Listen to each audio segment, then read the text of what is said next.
ये देखो फिर से शुरू हो गई। मैं तो परेशान हो गई हूँ इस लड़की से। क्या हुआ माँ, क्यों इतना गुस्सा कर रही हो?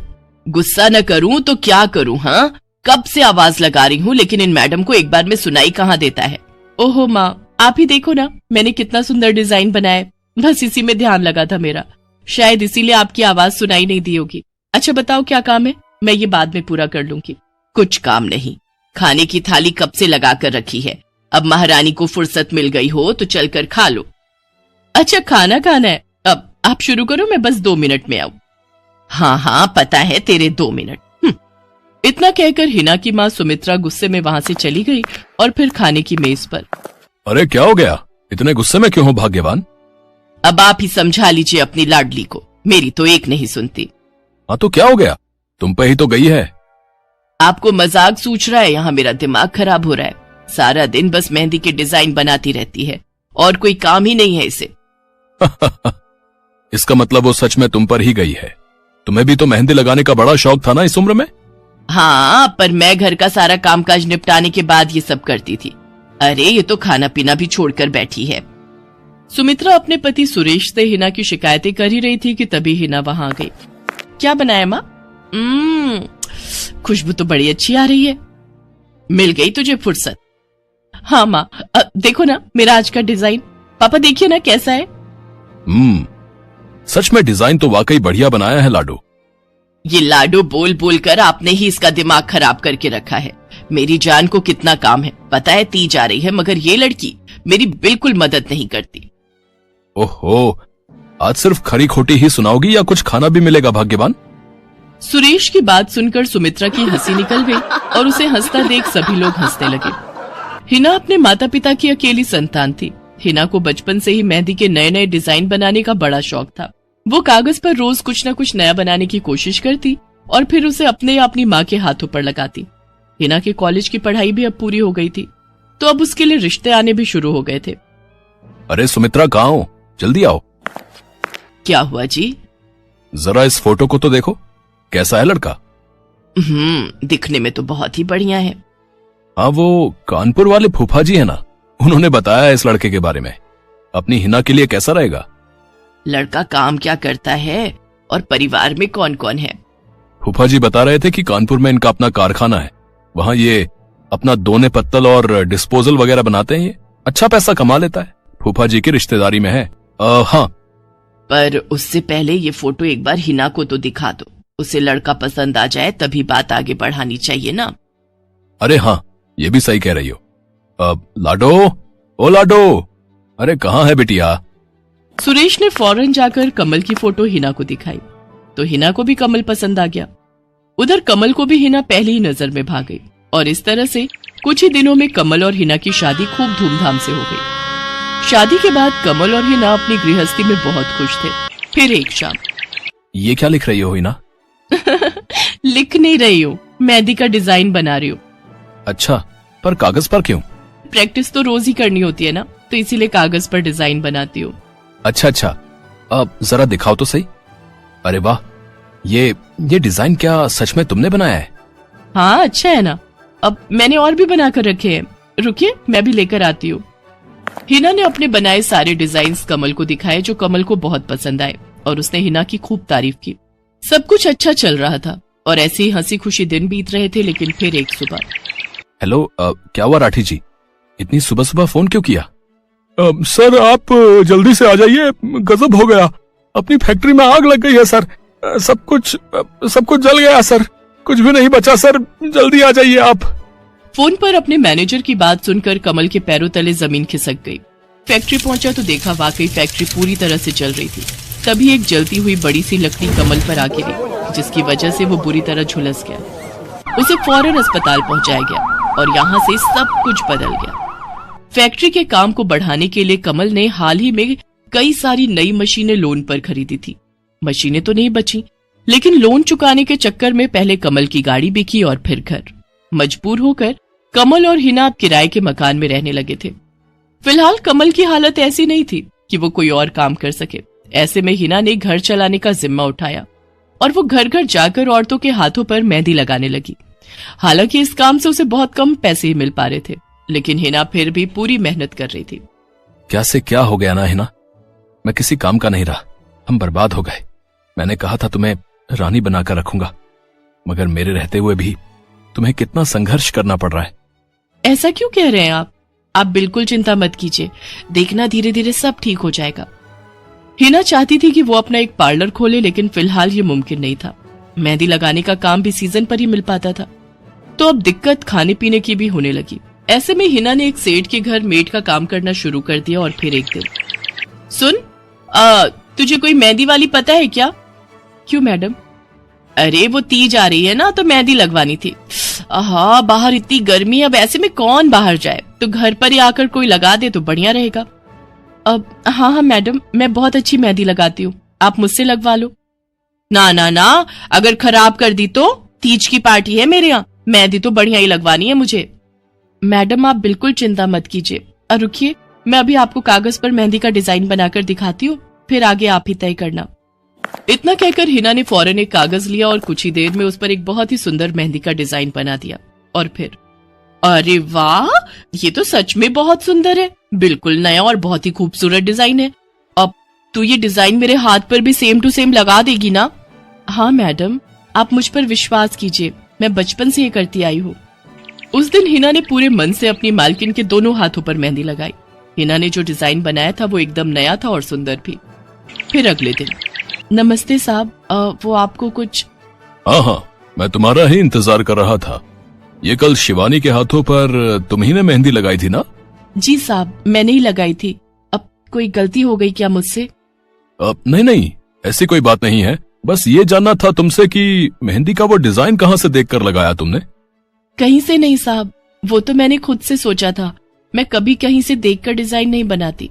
अच्छा, अगर ऐसा है तो जरा ये कागज और जरा इस पर एक मोर की थीम पर बेस्ड एक डिजाइन बनाकर दिखाओ, पर याद रहे डिजाइन बिल्कुल नया होना चाहिए। जी साहब, बस 2 मिनट दीजिए। हिना ने बस कुछ मिनटों के अंदर वो करके दिखा दिया, जिसे देखकर उसका मालिक साहिल मल्होत्रा हैरान रह गया। वाह, सच में कमाल है ये तो।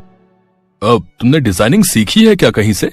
नहीं साहब, सीखी तो नहीं, लेकिन मुझे बचपन से ही शौक है मेहंदी लगाने का, तो बस इसीलिए।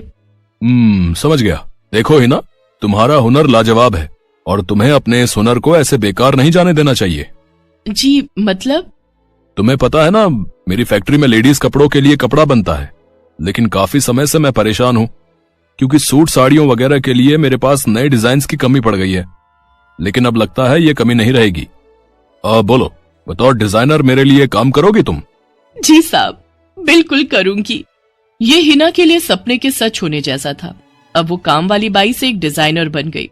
वो साहिल की फैक्ट्री में बनने वाले कपड़ों के लिए हर रोज नए नए डिजाइन्स बनाने लगी, और इसके बाद साहिल के फैक्ट्री में बनने वाले कपड़े की डिमांड काफी बढ़ गई, और इसके चलते हिना को भी उसके काम की बढ़िया सैलरी मिलने लगी। हिना अब अपनी कमाई से न सिर्फ अपना घर खर्च चलाने लगी, बल्कि उसने शहर के बढ़िया डॉक्टर से कमल का इलाज भी कराया, जिससे कमल बहुत जल्दी ठीक हो गया और उसने भी काम करना शुरू कर दिया। पर इस सब में पूरा 1 साल बीत गया और एक बार फिर से तीज का त्योहार आया। देखिए तो कैसी लग रही हूँ मैं? बिल्कुल चांद जैसी लग रही हो। हिना ने नई हरे रंग की साड़ी पहनी हुई थी, जो उसने खुद डिजाइन की थी, और वाकई वो उसमें बहुत ही सुंदर लग रही थी। हिना, तुम सच में बहुत बहादुर हो। मैं तो उस हादसे के बाद उठकर खड़ा ही नहीं हो पाता, लेकिन तुमने सब कुछ ठीक कर दिया। तीज का ये त्योहार ही इसलिए है जी, मैं आपको कभी कुछ नहीं होने दूंगी।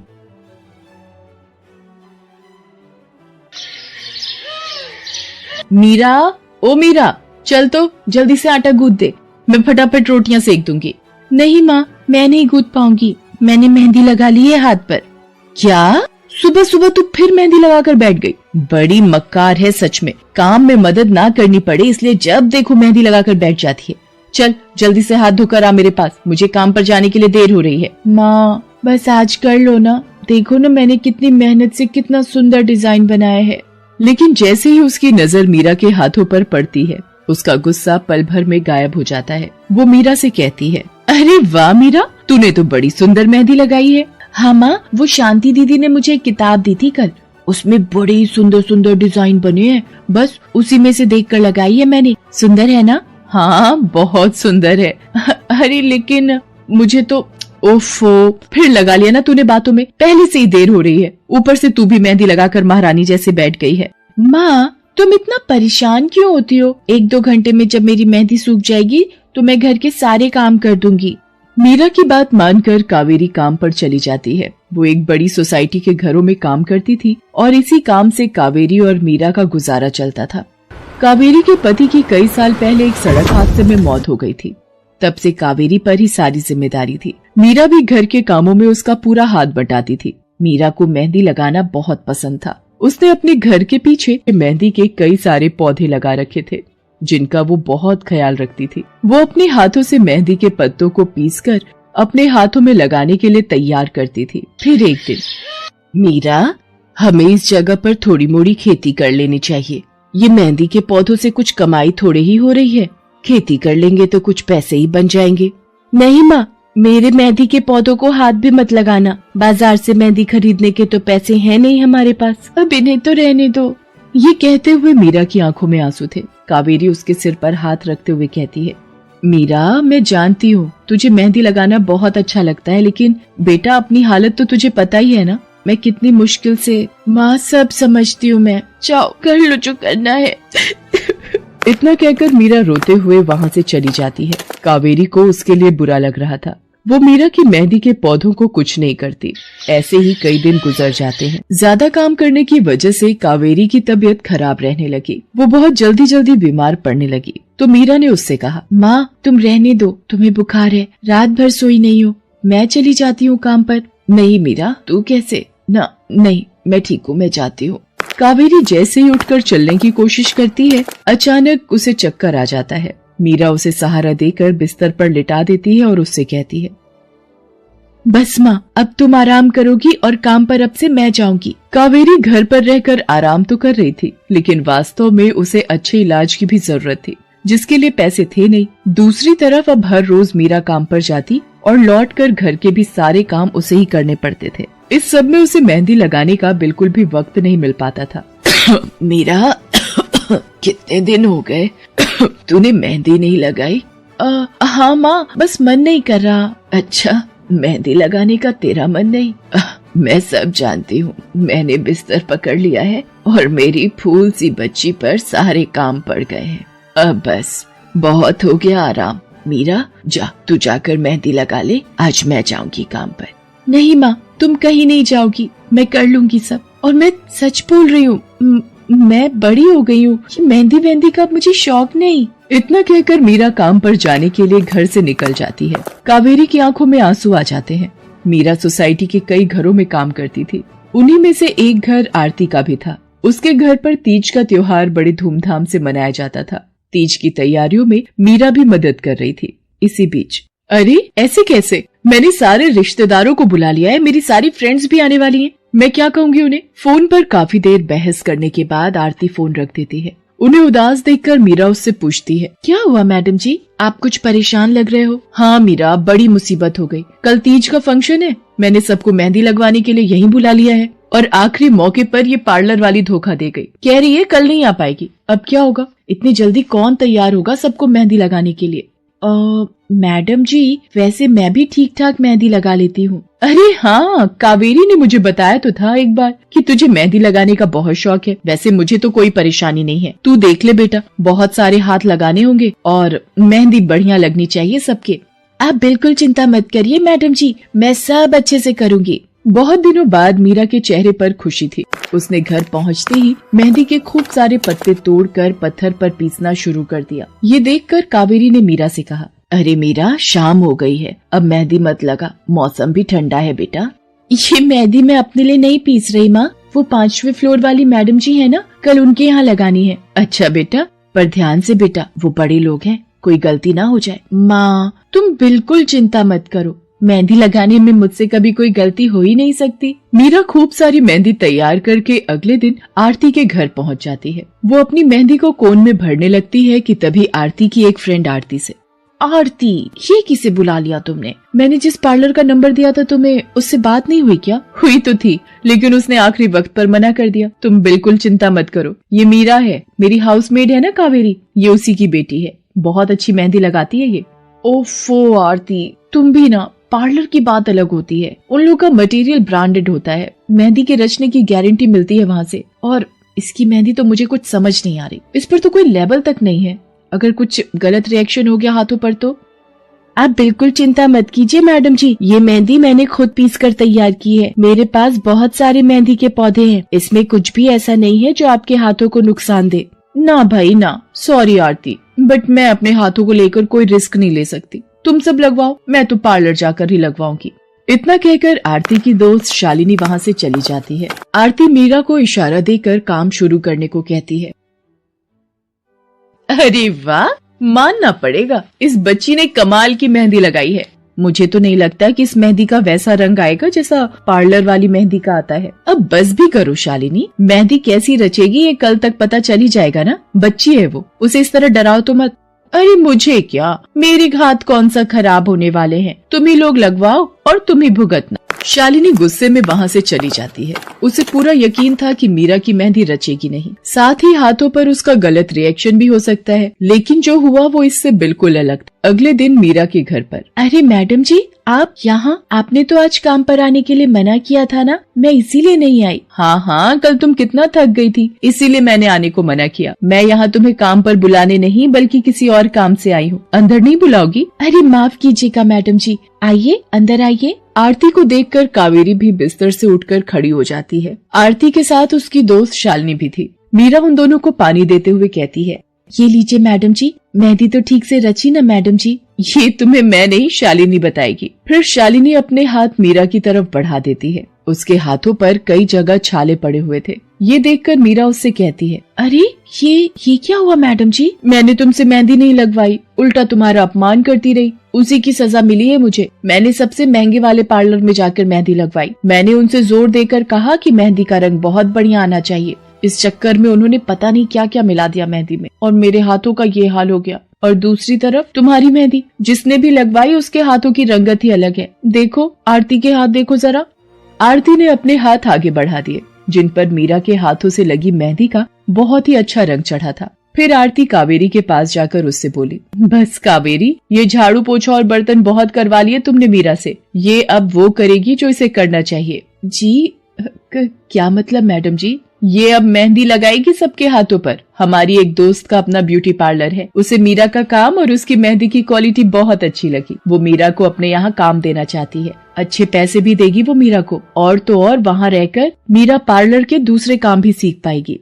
आरती की बात सुनकर कावेरी की आंखों में आंसू आ जाते हैं। वो हाथ जोड़कर आरती का शुक्रिया अदा करती है। मीरा भी बहुत खुश थी। अब न सिर्फ वो अपना मेहंदी लगाने का शौक पूरा कर सकती थी, बल्कि अच्छे पैसे कमाकर अपनी माँ का इलाज भी करवा सकती थी। एक समय की बात है, केशवपुर नामक गांव में सरला नाम की एक बूढ़ी विधवा औरत अपने बेटा बहू के साथ रहती थी। सरला की बहू जया स्वभाव से बहुत बुरी थी। वो रोजाना सरला से बात बात पर लड़ती रहती थी। सरला का पति किशन शहर में मजदूरी करता था, इसलिए वो कभी कभी ही गांव आ पाता था। किशन शहर से घर खर्चे के लिए पैसे भेजता तो 2 लिफाफे भेजता, एक अपनी माँ के नाम और एक अपनी पत्नी के नाम। पर जया सरला के पैसे भी अपने पास ही रख लेती थी। ऐसे ही एक दिन, ये सरला देवी और जया जी के नाम के मनी ऑर्डर हैं। लाओ भैया, जल्दी से मुझे दे दो। ये सरला देवी के हस्ताक्षर करके ही उन्हें मिलेगा। माँ जी आराम कर रही हैं, लाओ मैं अंगूठा लगवा कर लाती हूँ। ए बुढ़िया, जल्दी से इस कागज पर अंगूठा लगा दे। भैया मनी ऑर्डर मुझे दे दो। जया सारे पैसे अपने पास रख लेती है और अपने और बेटे बिट्टू के लिए खाने पीने की चीजें खरीद लाती है। माँ बहुत भूख लगी है। ये देख, मैं तेरे लिए कितने सारे पकवान लाई हूँ, पूड़ी, छोले, समोसे, कचौड़ी। चल हम दोनों मिलकर खाते हैं, मजा आ जाएगा। जया बहू, बहुत भूख लगी है, सुबह से कुछ भी नहीं खाया है। अगर थोड़ा सा कुछ खाने को मिल जाता तो। पता नहीं इस बुढ़िया को कितनी भूख लगती है, जब देखो हम माँ बेटे के खाने पर नजर लगाती रहती है। ये ले पकड़, आधी कचौड़ी दे रही हूँ, अब रात तक कुछ खाने को नहीं मिलेगा। और तुझे तो मैंने बोला था कि कपड़े धो देना, तेरे से अभी तक कपड़े नहीं धुले। ये कचौड़ी खाकर चुपचाप सारे कपड़े धो देना, नहीं तो मुझसे बुरा कोई नहीं होगा। बेचारी सरला कचौड़ी का एक टुकड़ा खाकर भला क्या पेट भरती। वो फिर से दोबारा काम पर लग जाती है। एक दिन किशन शहर से वापस आने वाला था।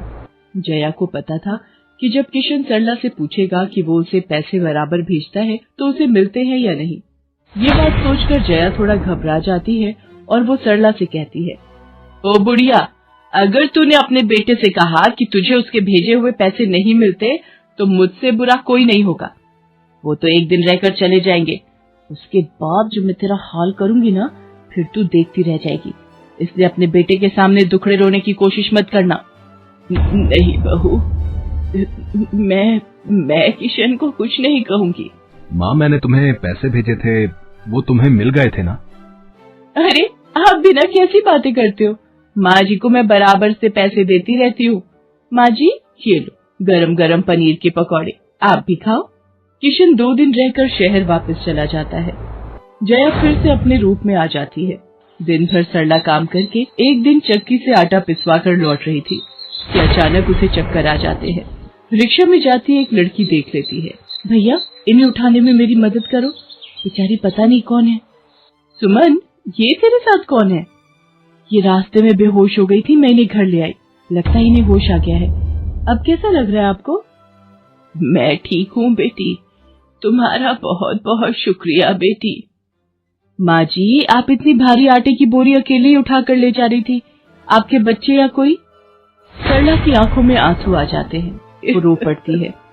माँ जी, कोई परेशानी है तो आप हमसे कह सकते हो, मुझे लग रहा है आप बहुत परेशानी में हो। क्या करूं बेटी, मैं इस जीवन से हार गई हूँ। सरला के दुख का घड़ा फूट जाता है और वो सारा दुख सुमन और बाकी लड़कियों को बताती है। अब इस संसार में जीने की कोई इच्छा नहीं है मेरी। माँ जी, ऐसा मत सोचिए, आप जीवन से यूं निराश मत होइए। अब आप अपनी बहू के पास वापस मत जाना, आप यहाँ हमारे साथ रहो। बेटी, तुम बहुत अच्छी हो, भगवान तुम्हारा भला करे। तुम लोग यहाँ गांव में रहती हो क्या? जी माँ जी, हम मेहंदी वाली हैं। हम लोग मेहंदी लगाने का काम करती हैं और आसपास के गांव और शहरों में मेहंदी लगाने जाती हैं। क्या मैं भी ये काम सीख सकती हूँ? क्यों नहीं, बिल्कुल, और ये तो बहुत अच्छी बात है। हमारे ग्रुप में आप भी जुड़ जाओगे, मैं आपको मेहंदी लगाना सिखाऊंगी। सरला अब उन लड़कियों के साथ ही रहने लगी और कुछ ही समय में वो बहुत अच्छी मेहंदी लगाना सीख गई। इधर जया सरला के कुछ दिन तक वापस न आने से घबरा जाती है। ये बुढ़िया इतने दिनों से कहाँ गायब है, मुझे तो कोई खोज खबर नहीं है। बिट्टू के बापू ने हम सबको अचानक शहर बुलाया है, वहाँ जाकर अब यही बोलना पड़ेगा कि बुढ़िया की तबीयत खराब थी इसलिए नहीं ला सकी। जया बिट्टू को लेकर किशन के पास शहर पहुँचती है। क्या हुआ जया, माँ तुम्हारे साथ नहीं आई? वो माँ जी की तबीयत कुछ ठीक नहीं थी, इसलिए मैंने उन्हें बोला कि वो गांव में ही रहें। बेकार में सफर करती तो उनकी तबीयत और खराब हो जाती। पर तुमने मुझे अचानक क्यों शहर क्यों बुला लिया? अरे वो हमारे सेठ जी की लड़की की शादी है, इसलिए उन्होंने बोला कि कोई ऊपर के कामों के लिए मिल जाए। मैंने सोचा तुम्हें बुला लेता हूँ, और माँ भी थोड़े दिन के लिए मेरे पास रह लेगी। चलो कोई नहीं, मैं तुम्हें मालकिन से मिलवा देता हूँ। देखो किशन, शाम को मेहंदी का समारोह है तो काम अच्छे से निपटाने हैं। जितने भी मेहमान आएंगे उनके स्वागत में कोई कमी ना होने पाए। आप चिंता मत करो मालकिन, सब हो जाएगा। ये मेरी पत्नी है, मैंने इसे गांव से बुला लिया है, ये सब संभाल लेगी। जया मेहंदी समारोह की तैयारियों में काम करवाने लगती है। सब मेहमान आने लगते हैं। रिचा, मेहंदी वाली अभी तक नहीं आई, कितने बजे का टाइम दिया था? मम्मी, मेरी उनसे बात हो गई है, बस कुछ ही देर में आती होंगी। लो वो आ गई। माँ जी, ये यहाँ कैसे? मेहंदी वाली लड़कियों के साथ? माँ यहाँ?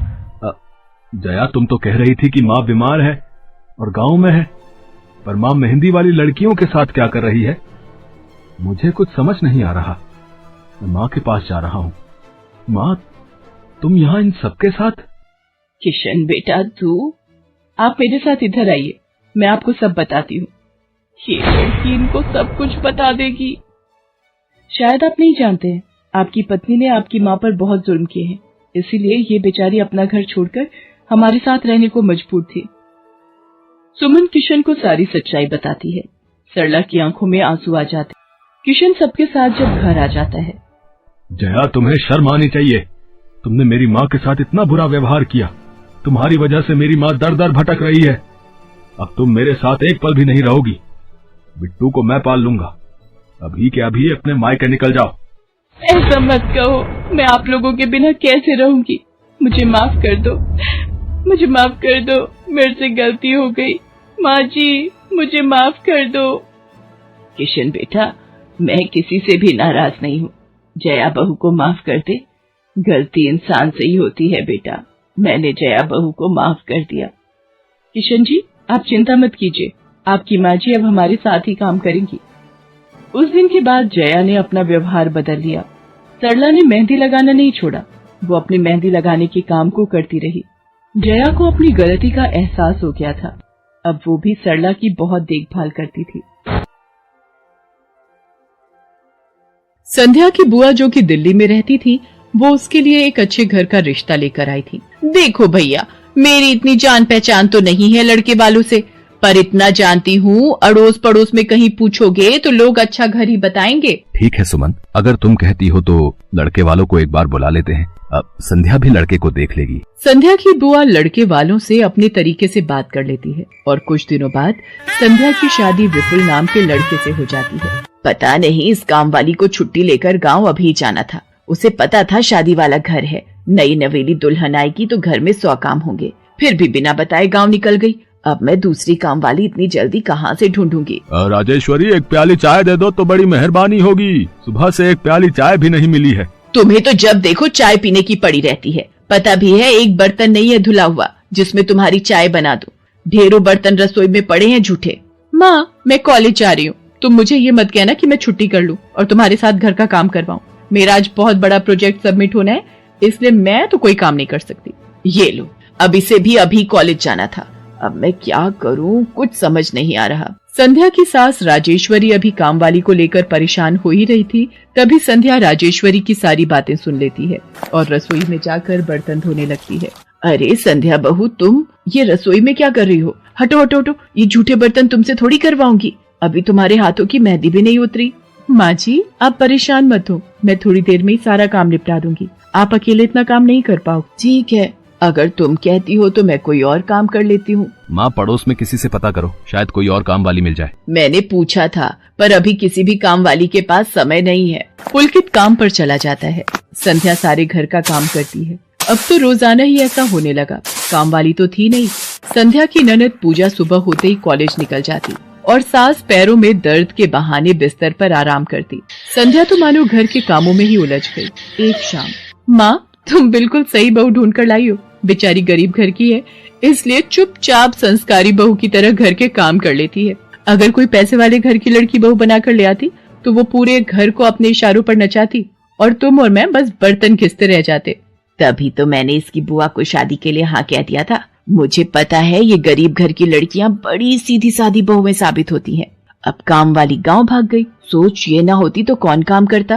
राजेश्वरी, तुम दोनों माँ बेटी को तो संध्या बहू का शुक्रगुजार होना चाहिए। बेचारी ने आते से ही पूरा घर संभाल लिया। ऐसे ही दिन बीत रहे थे। संध्या सभी घर वालों की देखभाल का पूरा ध्यान रखती थी। एक दिन, क्या हुआ पुलकित बेटा, तुम इतने परेशान क्यों हो? और आज तुम ऑफिस भी नहीं गए? पापा, मेरी नौकरी छूट गई है। कंपनी घाटे में चल रही थी, इसलिए उन्होंने मेरे जैसे बहुत से वर्कर्स को अचानक निकाल दिया। दिमाग खराब हो रहा है, गाड़ी की किश्त भरनी है, घर का लोन भी पूरा नहीं हुआ है, घर का खर्चा अब सब कुछ कैसे होगा, कुछ समझ में नहीं आ रहा है। पुलकित बेटा, चिंता मत कर, अब कोई ना कोई रास्ता निकल आएगा। ज्यादा होगा तो कुछ दिनों के लिए मैं कोई काम कर लूंगा। पापा, मेरे होते हुए आप काम नहीं करोगे, मैं कुछ सोचता हूँ। पुलकित दूसरी नौकरी को लेकर परेशान था। उसे कोई काम नहीं मिल रहा था। घर में पैसों की तंगी भी शुरू हो गई। पुलकित ने अपनी गाड़ी बेच दी। घर के लोन को लेकर वो परेशान था। 15,000 रुपए की किश्त उसे भरनी थी। तभी, भैया, मेरे कॉलेज की फीस इस बार बहुत लेट हो गई है। मेरा आखिरी साल है, अगले महीने की 5 तारीख तक 12,000 रुपए फीस के भरने हैं। मैं कुछ इंतजाम करता हूँ। ऐसे खाली हाथ पर हाथ रखकर मैं नहीं बैठ सकती, मुझे कुछ सोचना होगा। पता नहीं, हो सकता है किरण ने बात कर ली होगी, पूछती हूँ। हेलो किरण, मैं संध्या बोल रही हूँ। तूने बात की फिर? पार्लर में जगह खाली है क्या? हाँ, मैंने बात कर ली है। 12,000 रुपए महीना देंगी रविता मैम। बोल, तू हाँ बोलती है तो मैं बात कर लेती हूँ। ठीक है, तू हाँ बोल दे, कम से कम कुछ तो पैसे आ जाएंगे। संध्या पुलकित से पार्लर में मेहंदी लगाने की नौकरी की बात करती है। पहले तो वो मना करता है, पर संध्या उसे समझाती है। पुलकित, मैं जानती हूँ आप परेशानी के दौर से गुजर रहे हो।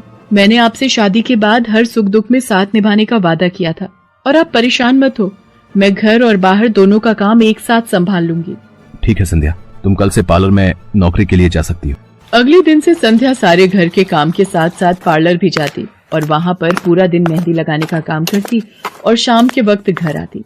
संध्या बहुत मेहनत कर रही थी ताकि वो अपने परिवार की मदद कर सके। संध्या बहुत सुंदर मेहंदी लगाती थी। ये बात उसकी सास को तब पता चली जब उसने पार्लर में काम करना शुरू किया। संध्या को पार्लर में काम करते हुए 1 महीना बीत चुका था। पार्लर की मालकिन रविता भी संध्या के मेहंदी लगाने के काम को देखकर बहुत खुश थी। संध्या, तुम सचमुच बहुत मेहनती हो। पिछले 1 महीने में बहुत से क्लाइंट तुम्हारी तारीफ कर रहे हैं और अपनी फैमिली फ्रेंड्स की शादी या सगाई फंक्शन के लिए तुम्हें ही मेहंदी के लिए बुक करना चाहते हैं। और हाँ, ये तुम्हारी सैलरी 12,000 रुपए। बाकी ये तुमने ओवर टाइम भी शादी के सीजन में बहुत किया है, उसके 6,000 रुपए अलग से दे रही हूँ। थैंक यू मैम, आपने मेरे काम की इतनी तारीफ की। मैं तो बस भगवान की कृपा से मेहनत से करती हूँ। संध्या घर आ जाती है और 12,000 रुपए पूजा के हाथ में रखती है। पूजा, ये तुम्हारी कॉलेज की फीस के पैसे, तुम कल ही अपनी फीस जमा कर देना। भाभी, ये तो आपकी मेहनत की कमाई है, आप ये सारे पैसे मुझे दे रहे हो? नहीं नहीं भाभी। पूजा, तुम मुझे अपनी भाभी कहती हो ना, और भाभी तो माँ समान होती है, तो क्या तुम अपनी भाभी माँ के पैसे नहीं लोगी? तुम अपने भैया से भी तो लेती हो ना। फिर मेरे और अपने भैया में फर्क है, मैं भी तो इस घर का हिस्सा हूँ, इसलिए ये पैसे रख लो। मुझे माफ कर दो भाभी, मैंने ना जाने आपके बारे में क्या क्या गलत सोचा। पुलकित को भी दूसरी नौकरी मिल जाती है। अब संध्या और पुलकित दोनों मिलकर काम करते थे। राजेश्वरी और पूजा भी अब संध्या की घर के कामों में बहुत मदद करती थी। परिवार में खुशियां फिर से लौट आई थी।